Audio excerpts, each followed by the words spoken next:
नमस्कार, प्रभात साक्षी news network और आप सभी का स्वागत है। ढाका से लेकर गुवाहाटी और गुजरात तक फैले बांग्लादेशी घुसपैठ के जाल ने एक बार फिर देश की सुरक्षा व्यवस्था पर गंभीर सवाल खड़े कर दिए हैं। सीमा पर लगातार सख्ती के बावजूद घुसपैठियों के गिरोह नए रास्ते, नए दलाल और नए फर्जी दस्तावेजों के सहारे भारत में दाखिल होने की कोशिश कर रहे हैं।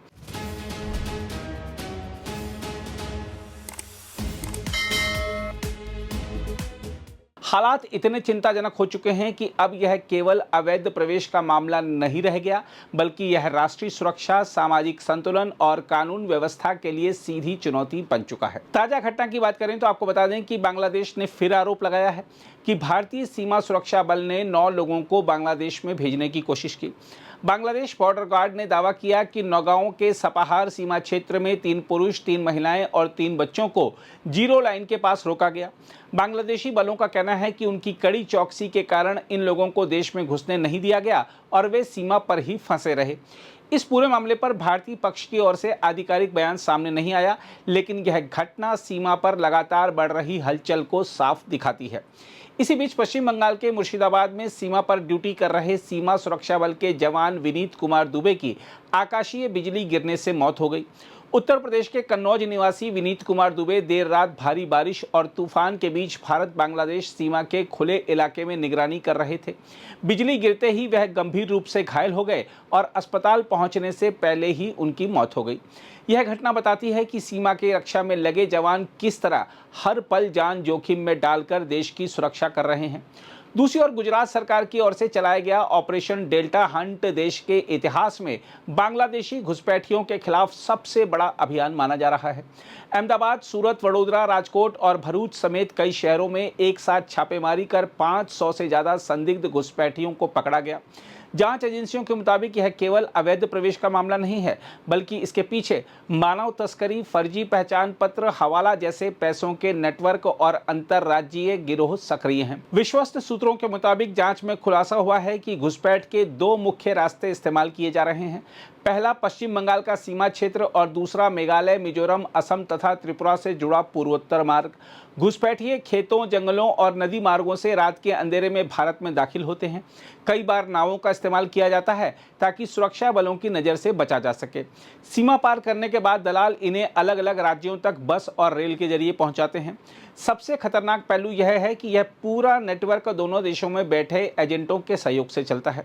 बांग्लादेश में एजेंट लोगों को इकट्ठा करते हैं, सीमा तक पहुंचाते हैं और भारतीय एजेंट आगे की व्यवस्था संभालते हैं।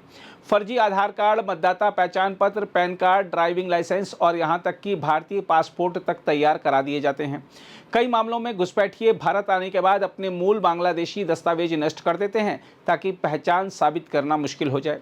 जांच एजेंसियों का कहना है कि गरीबी और बेरोजगारी का फायदा उठाकर एजेंट बांग्लादेशी परिवारों को भारत में बेहतर कमाई का सपना दिखाते हैं।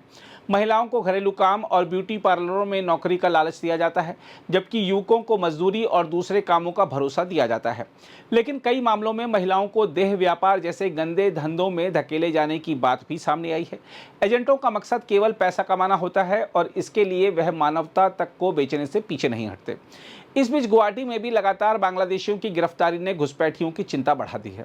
हाल ही में पुलिस ने एक लॉज से 10 बांग्लादेशी नागरिकों को पकड़ा, जिनमें महिलाएं और एक बच्चा भी शामिल था। पूछताछ में सामने आया कि वे स्थानीय दलालों की मदद से सीमा पार कर भारत पहुंचे थे और फर्जी भारतीय दस्तावेज मिलने का इंतजार कर रहे थे।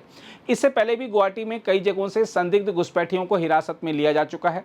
केवल 15 दिनों में 33 बांग्लादेशी नागरिकों की गिरफ्तारी ने सुरक्षा एजेंसियों को सतर्क कर दिया है। देखा जाए तो अब समय आ गया है कि देश में घुसपैठ के खिलाफ चल रही कार्रवाई और तेज की जाए। जो लोग अवैध तरीके से भारत की सीमा में दाखिल होकर यहाँ की व्यवस्था का दुरुपयोग कर रहे हैं, उन्हें यह साफ संदेश मिलना चाहिए कि भारत कोई खुला मैदान नहीं है। सीमा की सुरक्षा से खिलवाड़ करने वालों, फर्जी दस्तावेज बनाने वालों और देश की जनसांख्यिकीय संरचना बिगाड़ने की साजिश करने वालों के खिलाफ कठोरतम कार्रवाई जरूरी है।